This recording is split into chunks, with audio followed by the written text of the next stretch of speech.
పార్వతీపురం మన్యం జిల్లా సీతంపేట మండల పరిధిలో పారిశుద్ధ్య మెరుగుదల కోసం అధికారులు ప్రత్యేక చర్యలు చేపట్టారు.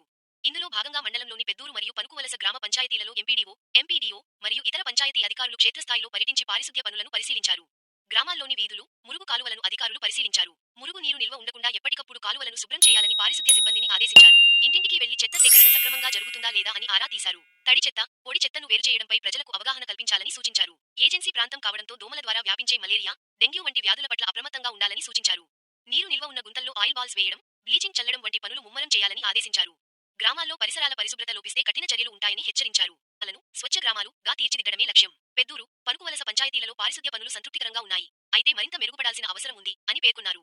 ఈ కార్యక్రమంలో ఎంపీడీఓతో పాటు పంచాయతీ విస్తరణ అధికారి, పంచాయతీ కార్యదర్శులు, సచివాలయ సిబ్బంది పాల్గొన్నారు. మన ఊరు, మన బాధ్యత. పరిసరాలను పరిశుభ్రంగా ఉంచుకుందాం, ఆరోగ్యాన్ని కాపాడుకుందాం. మరిన్ని విలువైన వీడియోలను పొందడానికి ఇప్పుడే మన పల్లె ప్రగతి యూట్యూబ్ ఛానల్ను సబ్స్క్రైబ్ చేసుకుని నోటిఫికేషన్ రూపంలో పొందగలరు. ధన్యవాదములు.